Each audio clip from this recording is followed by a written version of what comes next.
about quality of wins. Are all these wins really impressive ones? Was it so deserved? But at the end of the day, Immortals, I think, have been improving week over week. They have been able to come together and make it work with a roster that people had very low expectations for coming into this split. Almost everyone had Immortals 8, 9, 10.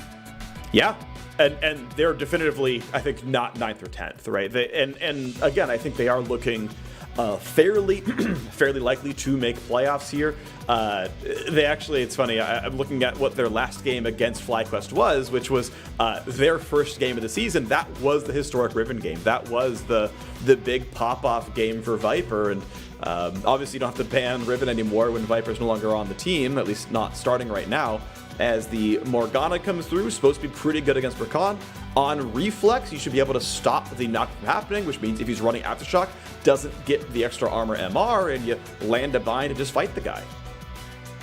It can be way more dangerous to look for those engages as Rakan, because, like you're saying, not only can they Black Shield the engage, but you're jumping in a straight line and the animation is long enough that you should pretty much always be able to hit the binding on the Rakan and then potentially lock him down to take him out.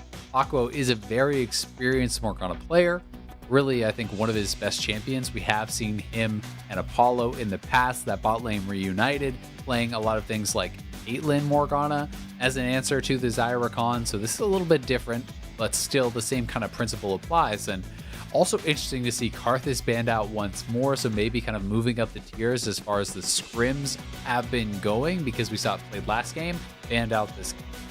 And also keep in mind that the team of FlyQuest is physical heavy. We know PoE can play a lot of stuff, and it says, hey, you don't probably get to play a physical damage mid laner if we're getting rid of Karthus here. The Gragas, as far as I can tell, is still up, so there are still some magic damage sources if you really need it. Look, there's the hover. Not a big surprise there. But yeah, I still don't think we see a physical damage mid laner. Gragas has not put out the kind of damage that you want to really force different item purchases. Exactly, especially for frontliners, right? As long as Gragas can threaten 100-0 type thing if you're having a really good game, you have Spellplan coming in the jungle, but you don't threaten the high health frontliners. And that's why you need a consistent AP damage source. The Victor will give them just that. I think it's a great pick here for PoE. It is going to be blind, so we'll see if Aka can grab something to try to abuse this matchup, but a couple of mid lane bans have already been thrown out by FlyQuest, targeting some of the champions they are most worried about in that 1v1. So will be Cassio, and in my experience, this is actually more of a Victor favored matchup. They both can scale, but Victor outranges and has superior wave clear, especially once you have the E laser upgraded. You can poke Cassio from out of her range with your E and look to kind of get control of the minion wave there. All right, well, we'll see if it's going to work out, as the Cassiopeia is going to hope to scale and do well. It's one of the more common champions for Aka, his third pick of the champ. Second victor here for Power of Evil. I like the composition. I always like set Xayah Rakan. I think it's just very, very strong overall. A lot of good things to do there.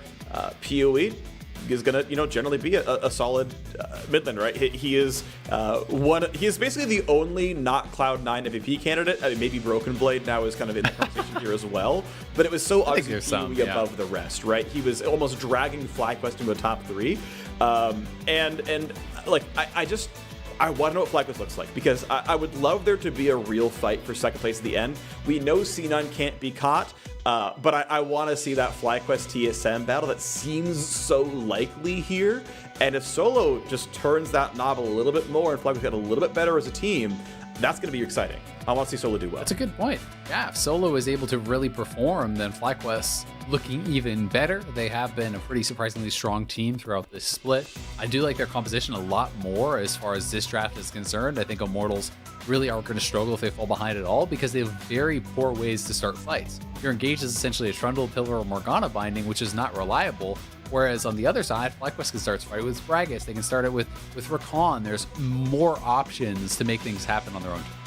Yeah, gonna be fun to watch for. Pretty sure, as is usual, we take our 5-minute commercial break before the game starts for competitive integrity. So we'll see you very soon, right after this. Get some snacks.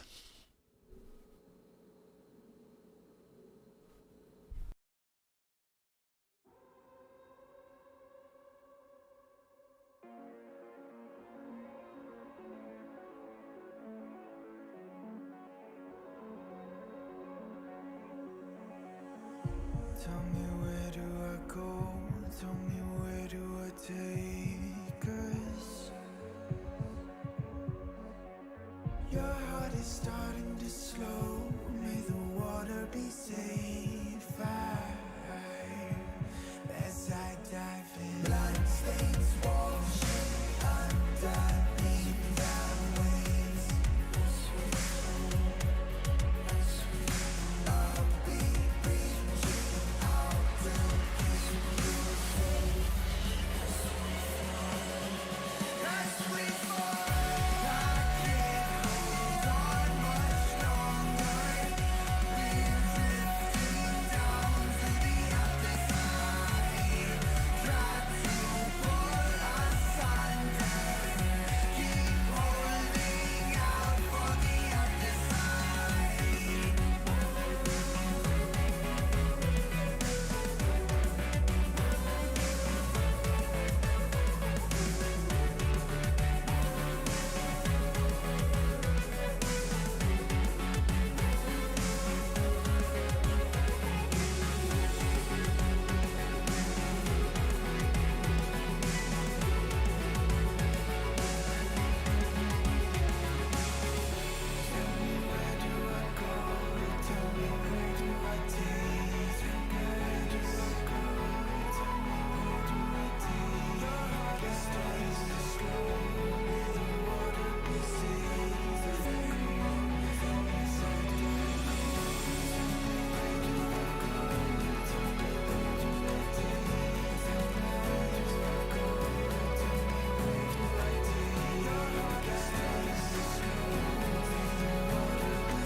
Hello everyone, welcome back to the show. It is our fifth and final LCS game of the day. I am still Freak, that was still Azael, but now it is League of Legends, which is all you came here for anyway. FlyQuest, slated to be a top 3 team at the end of the split. I am looking forward to a potential tiebreaker with TSM for second. That's going to be exciting. Immortals right now in playoff position, and they can hold on to that one. With the win here, they are tied for third. That would be huge for Immortals. You know, we talked about preseason expectations based on their roster, on people thinking, hey, they weren't really going to be able to match up. They didn't have a big carry threat, but they have been looking good. Like Smithy, I think this guy is so impressive how he's able to just succeed on all these different teams. And you know, on Immortals, when you're looking at the roster player by player, it's shocking to think that Immortals is actually ahead of Team Liquid, his old squad, who replaced him in the playoff race. FlyQuest, on the other hand, they too, you know, have been doing very, very well. I think started out incredibly hot, cooled off a little bit, but now with Solo coming in, I'm excited to see, are they going to be able to step it up even more? You know, Azael, I think I figured it out, though. It's not that Smithy got replaced on TL. He replaced his team with upgrades. Right? Like, yeah, okay, the LCS got harder and Smithy's no longer in first place, but, you know, he found some new teammates and he's a game and a half ahead of TL right now. True. You just replaced all 4 of them. They didn't replace him. I like it. That's the storyline I'm going to hook up with here right now. Xmithie. He also replaced his org. He also replaced his org. Yeah, he's like, no, I don't need Steve. You know, we got better stuff going on here. And you know, I mean, Xmithie is what, the second most all-time LCS trophies, right? He's passed Bjergsen, you know, second only to Doublelift, and he can tie first place if he can bring, you know, his new old team. We have so many of these now. His new old team to another LCS championship. That would be pretty incredible if he's able to do it. But I think for now, even just making playoffs would be huge for this squad. I think that would be a very impressive run for Immortals. I know that is what they were focused on. That is what FlyQuest is focused on, picking up every single win that they can to put themselves in a good position to try to make top 4 and have essentially that double elimination style playoff advantage. Yeah, and they are poised to make it. That is the expectation for FlyQuest. Immortals would be on the outside looking in unless they start to surge at the end. They've got a reasonably hard schedule.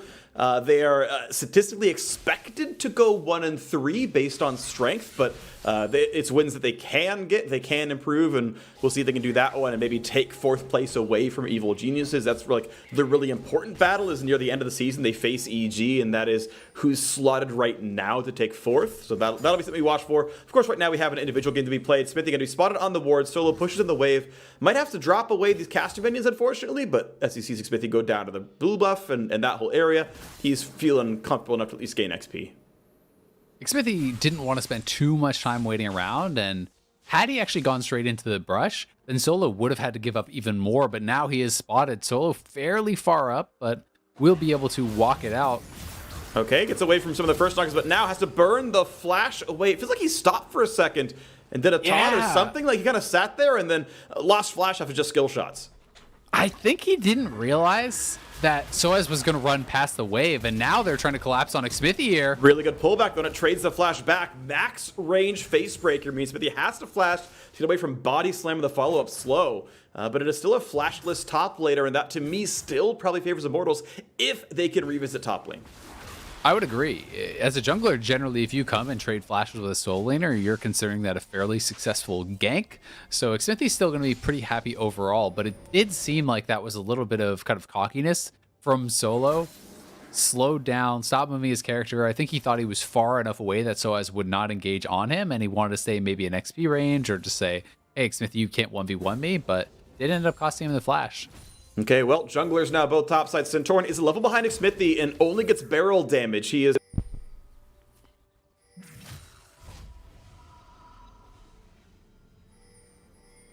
Xmithie got more, I think, of the experience from that lane and perhaps a little bit more additional experience from some of these camps, so is a level ahead for now.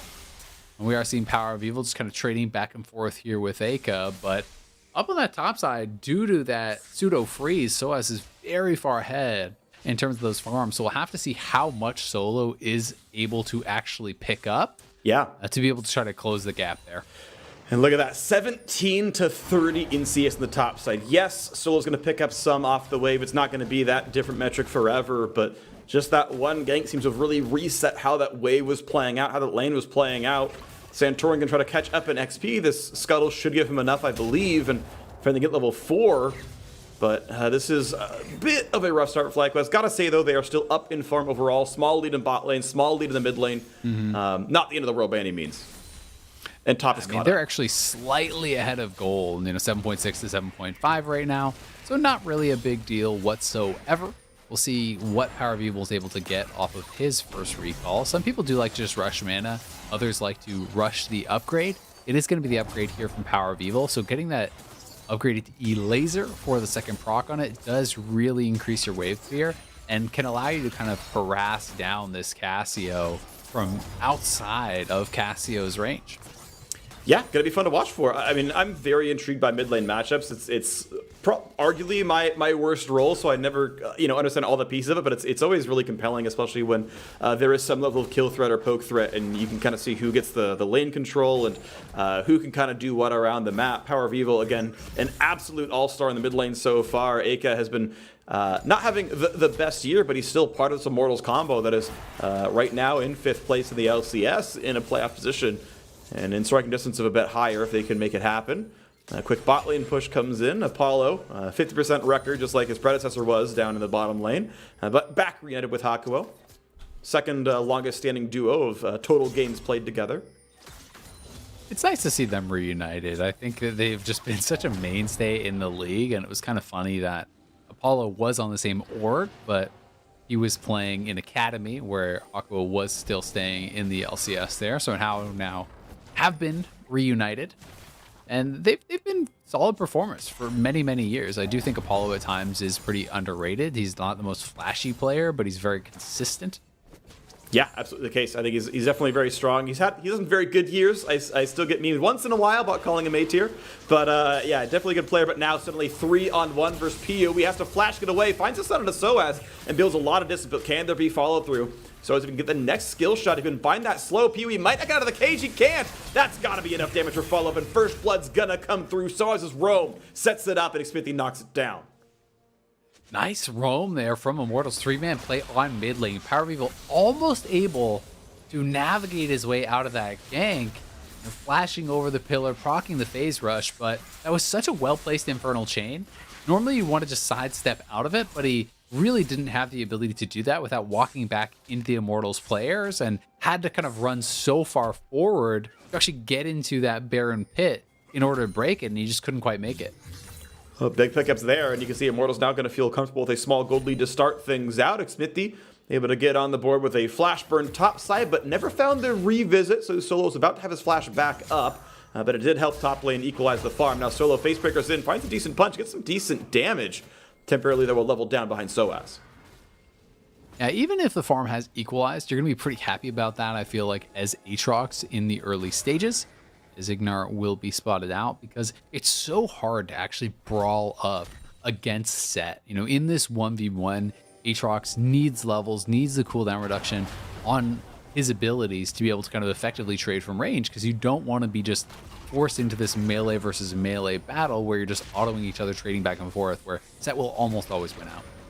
Zignar gonna go. Q. Nope. Okay. I waited a little bit longer than he needed to. Could have stopped the recall in, about a few seconds of just annoyance.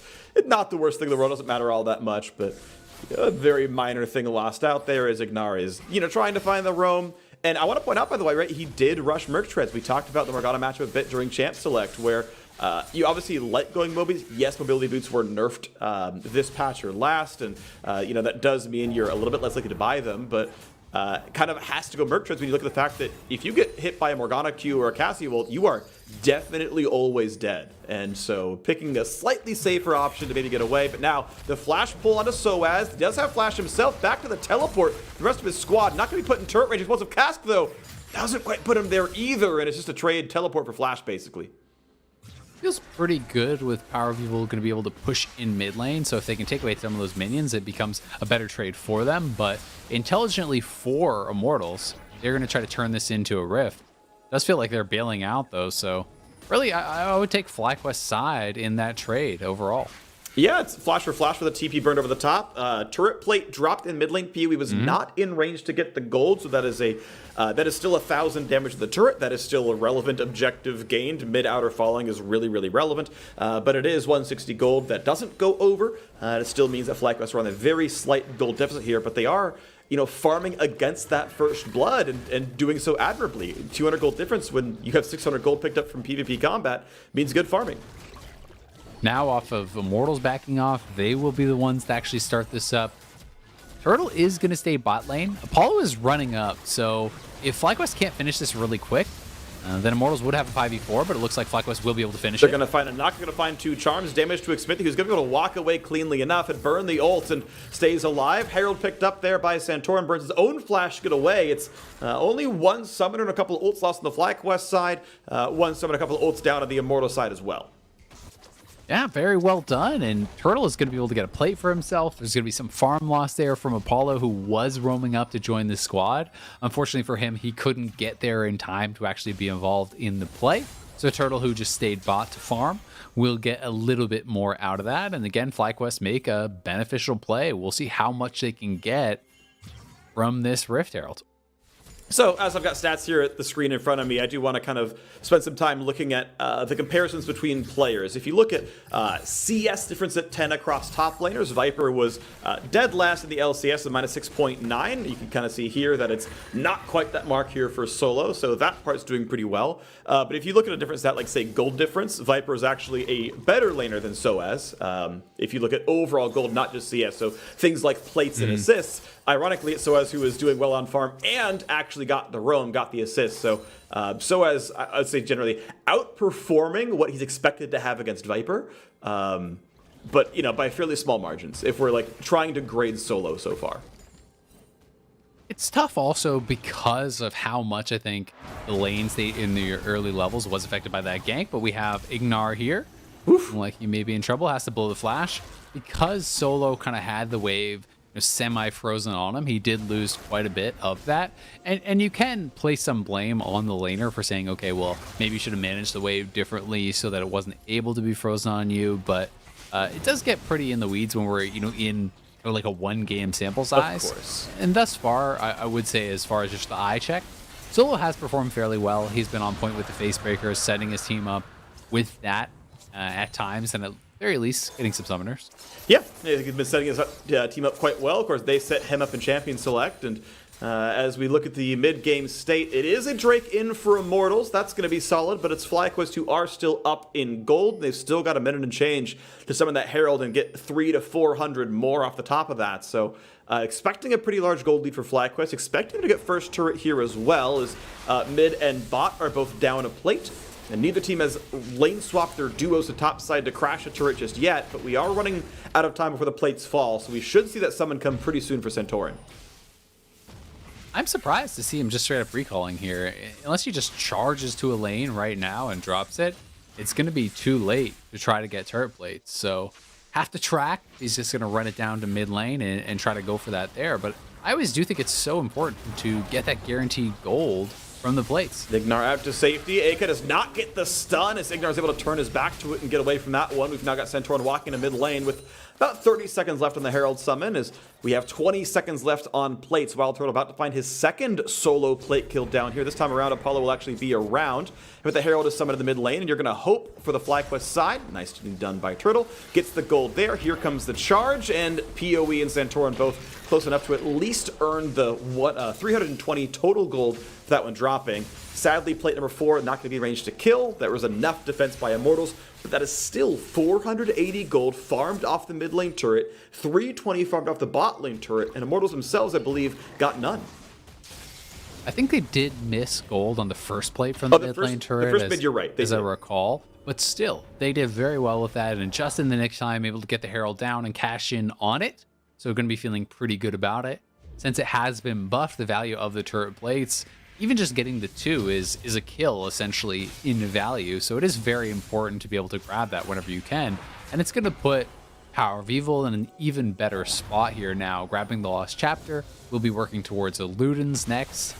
There are a lot of different options on how to build Victor, and I always find it pretty interesting to see how players want to prioritize it. Some will go straight towards a fully upgraded Hex score into things like a Lichbane. Some go for a double Spell Pen early. This is more of a wave clear heavy build, grabbing the Ludens and kind of prioritizing the CDR and the mana. Yeah, and even a little bits of poke once in a while as well if that can come through. But that item is of course done. Has a gigantic mana pool as well, and we can see now as rolls have been sent around, both outer turrets on the other sides of the map are being assaulted. Hakuo and Apollo going to try to rush down bottom turret. Looks like they'll actually get first turret gold themselves. That's roughly a plate worth of money. So the uncontested bot lane actually means Immortals get that first brush with their gold income. It means that they basically tied up that score line with the Drake spawning in 2 minutes. On the other side of the map, Wild Turtle still solo pushing. He's been getting a lot of time by himself to just farm. He has the highest CS in the game because of this, and he's going to get more damage on the top turret. Has felt like he's been solo in those side lanes for so long, but surprisingly, he is just the same level as Apollo. He has around the same farm, is up about 500 gold, and that is because all those plates have been going just to him, where Apollo generally is sharing it with teammates, as well as that turret gold down on the bottom side. But Santorin potentially looking here. Power of Evil will just knock down the turret. Yeah, and that was early game laning prowess, where you can see PoE has the small farm lead, the small XP lead. That was the Herald doing work there as well, and it means that that's 2 turrets to 1 right now. Centaur not going to find a good cask play, as ults for the move speed and runs back. You can see, yeah, top lane's still pretty close together. Double CDR items done for Soaz right now. Solo building towards that Trinity Force, he's halfway there.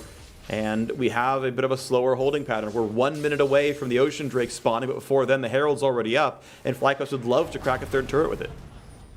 I've got to say, I always like when players are willing to take those incremental gains, as we actually are going to have a fight here on SOAS. Yeah, has to burn his flash to get away from that one, and now it's Smithy. Has to run around the wall, but maybe they find the opening there. Centurion gets over, the flash is burned, but the cask is almost a guarantee, as is the body slamming. Smithy's flash should not get him any way out of this one. As soon as they're willing to burn the spells, they should kill him. There's the knockup. They saved the cask, just simply could not live. And now, yes, mid lane is under some fire, but Solo dodges the first dark binding and clears everything away. It's just nice. You know, you go up top lane, you threaten SOAS, he pops the ult early, so don't go for a low percentage play. Just hold your ultimate for a higher percentage play. And then again, in that follow-up, they're able to force SOAS back. They're able to chase down Smithy, and still holding onto the ult as Apollo may just get soloed out here by PoE. Has to burn the barrier. Yeah, wouldn't have died even with it unless he used it for the move speed. I am not sure if he's running Nimbus Cloak here in the sorcery tree. That might have been burned just for the move speed to get away from the stun. I'm not certain. I know it's a very good rune. Definitely worth playing. And either way, though, does manage to walk out. Well done by him. And good job by PoE to be able to force that out. The phase rush is very nice because it allows you, in combination with the Q bonus move speed, once you have that upgrade, to really effectively kind of fight back and forth. We talked about the lack of hard engage on the side of Immortals, and one of the biggest ways for them to set up a fight is just trundle pillar someone, then try to get onto them.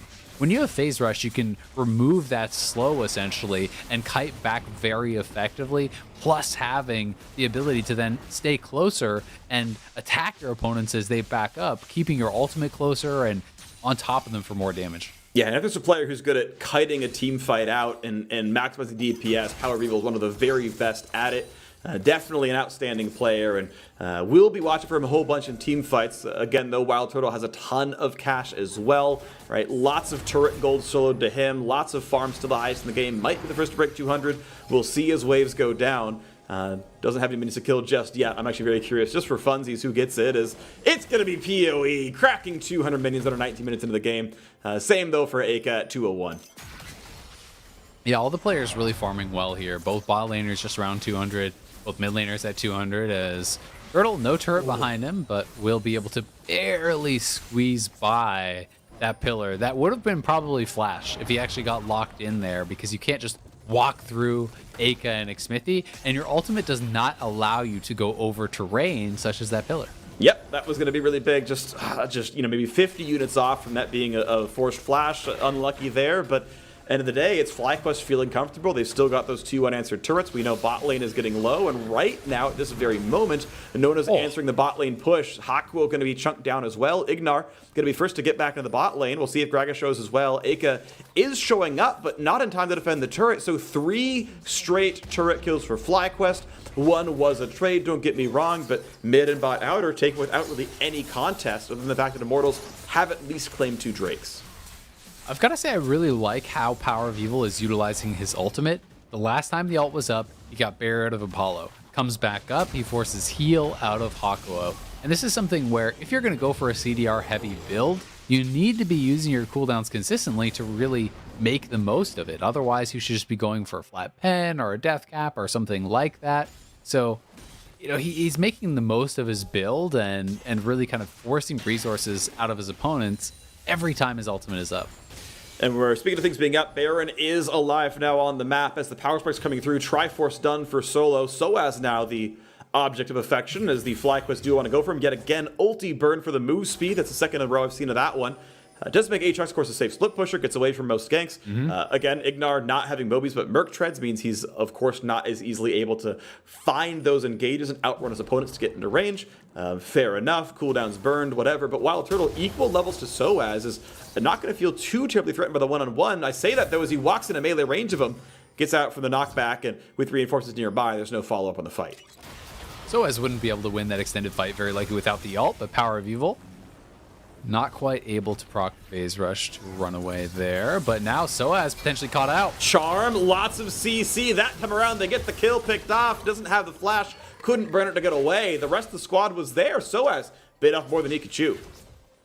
This is just the power of Engage. FlyQuest, I think, are in such a good spot with their composition. They're up in gold, and they're the ones who get to dictate when you fight. Unless you actually just face check Immortals as Smithy, no flash, gonna go down there. That's maybe multiple turrets. 2 people are dead now. At the very least, they're gonna get 1. They could try to threaten Baron. Pinks are actually going down towards Baron, so they could go over there. No jungler. They know he is dead. They should expect his flash to be back up if they had it timed, but there's still 15 seconds of the respawn plus the 15 to walk over there. If they burn this, it will not be a smite fight. It will be a very simple 5 versus 3 or 4. Soaz not burning the TP. Right now, Immortals don't have complete knowledge of if the Baron's even being hit. They're slowly walking forward, and by the time they do, it's going to be too late. They should not lose the smite. It should be picked up, and it is. Santorin claims it cleanly. There's a 5-on-4, but the health bars are low. Soaz finds 1 knockup, but he's pulled back in by Soaz and doesn't have an answer. The team wasn't ready, and another kill goes over. FlyQuest so far ahead now. Power of Evil did such a good job in that fight, zoning out all of the other members of Immortals. Soaz comes in for this big TP flank, but no one could actually get past PoE. He's dropping his W for zone control. He gets an ult on multiple members, getting them very, very low with lasers across, and never put himself in a position where they could even get on top of him and take him out because they just don't have the ability to hard engage. So Immortals finding Turtle, thinking, okay, we can actually make a play here. But Ignar is in the area, the counter engage very good. He got past the miasma, allowing him to then W over and charm up Eka after already having locked down Soaz. That is the couple kills that then led to Smithy dying, that then led to the Baron, and FlyQuest in full control. They're the ones with the engage, they're the ones with the gold lead, and they are the ones who have everything they need, I think, to win this game. I absolutely agree. FlyQuest are looking great. Solo's return to the LCS, his first game of the decade. I will never get tired of using that joke for the rest of the year. Is 2-0-0 on a victory, helping to lead FlyQuest up towards top 3 in the standings. They're going to retain that spot for now. They'll actually, if they close one out, be tied with TSM for second. They're already 1-1 head-to-head, so if they keep winning, and we're expecting both teams to, it is a tiebreak for second. I'm still going to mention that because it's really, really hype for FlyQuest to have turned their season around so well. They turned their kind of org around to being such a winning team now this time around, and we'll see if they can keep that one going forward. Looking at a 9-6 record going into the last 3 games, and we'll see what else they want to do. Still more than a minute left on the Baron buff with plenty of items to back up their push. FlyQuest can just split push us out. I'm just failing to see how Immortals really even finds a fight, right? There's not really any worry, and you can play 3 lanes because where's the big hard engage? A flash binding that any pro should be able to react to, maybe a pillar that you can kind of just walk away from. Immortals just doesn't have any way to play the game when they're behind, and they're very far behind. They really are. They find a bind. Apollo could get a lot of autos off on PoE, but he's just turned away instantly by the ult coming down, chunks him a bit. He gets a bit of wave clear, but he's still dropped well below half HP, and that is a fight that Immortals found a bind and autos on, and PoE won the fight. They get the turret. They're going to get bot lane here as well. Both inhibs should easily die. At this point, if you give the turrets, you might as well give the inhibitors. Right now, there's a chance at a 5v4. Ake is going to be here before Solo, but as we've kept mentioning, there isn't hard engage. There is a bind, and that's it. There is a pillar that Flash Cassio? They don't catch PoE. He does have flash. He burns it now. Aka wants in, and Santorin can't find that one either. Smithy running for dear life. Here comes the ulti. Power slams him into the rest of the squad to pull back the punch. Look at the damage output there. Apollo's days are numbered. Aka, he's aching now as he's going to drop down. The double kill goes to Wild Turtle as they burn through the summoners, diving into the back line. 3 quick kills picked up, and FlyQuest, a fast one, under 26 minutes, will end the day tied for second. Immortals still do sit 1 game safe from playoff position, but they've still got to find wins elsewhere in the season, with many teams just nipping at their heels. FlyQuest take a convincing win. Solo's debut on FlyQuest is a 7-1 victory in 26 minutes over Immortals. What a crushing game